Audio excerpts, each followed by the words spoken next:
Salut mes amis, aujourd'hui je vais vous présenter un fruit tropical, son nom est jaune d'œuf. Son nom scientifique est Puteria campeciana, il est aussi appelé lucuma, jaune d'œuf, fruit œuf, plante œuf de poule, le canistel.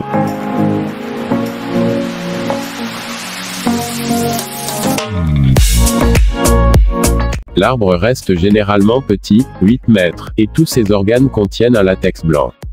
De ces fleurs verdâtres en forme de clochette naissent des fruits de forme plutôt allongée. Le fruit se récolte quand sa peau devient jaune. La pulpe, de même couleur, est de texture farineuse assez sèche, ce qui rappelle le jaune d'œuf. De saveur, à la fois sucrée et musquée, ce fruit se mange tel quel. Le fruit est cueilli à maturité, avant qu'il ne tombe. Il peut se conserver quelques jours. Le canistel ressemble par son aspect et sa consistance à un œuf cuit dur.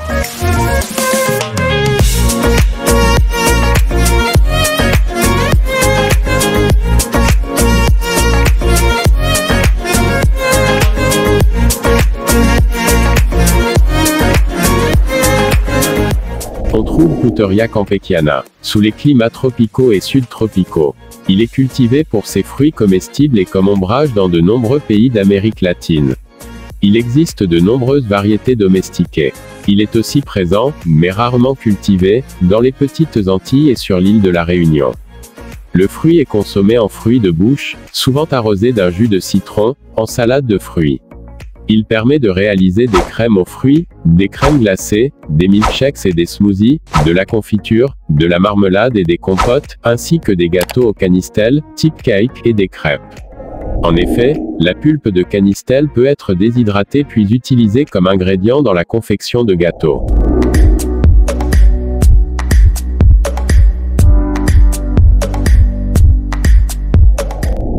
Quand il s'agit de la valeur nutritionnelle du fruit de canistel, ce fruit est rempli de vitamines et de minéraux. La couleur jaune vive du fruit est la preuve absolue que ce fruit est une excellente source de bêta-carotène, de provitamine A, de vitamine A et de vitamine C. La texture juteuse du fruit est très aqueuse et remplie de minéraux comme le fer et le calcium.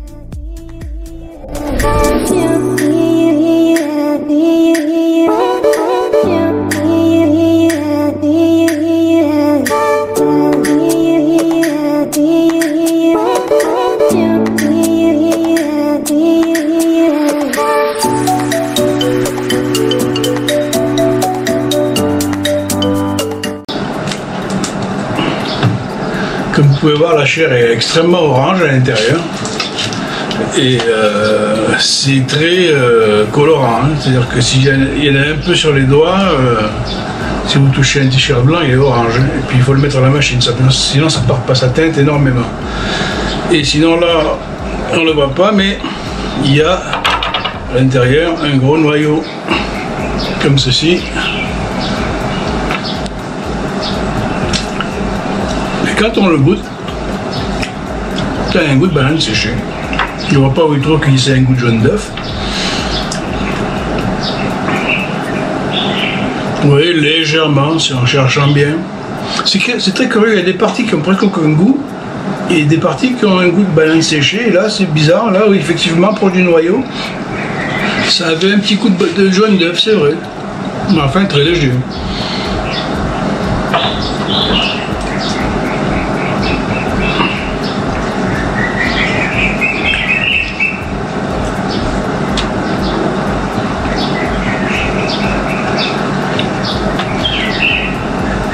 Le fruit à l'autre, le goût est légèrement différent dépendant de son état de maturité. Ouais, là c'est joli, c'est un joli orange.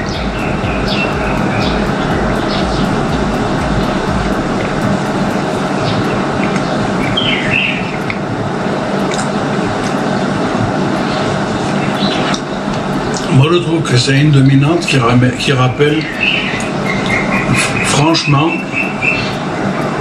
la banane séchée, sauf que la chair est très pâteuse. C'est pas gluant comme du durian, c'est pâteux.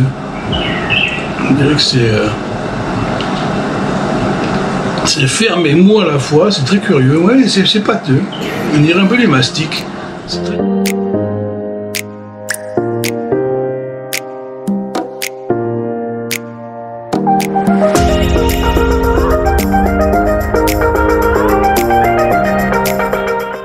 J'espère que cette vidéo vous a plu, si c'est le cas n'hésitez pas à mettre un pouce bleu et vous abonner à ma chaîne. À la prochaine pour une autre vidéo.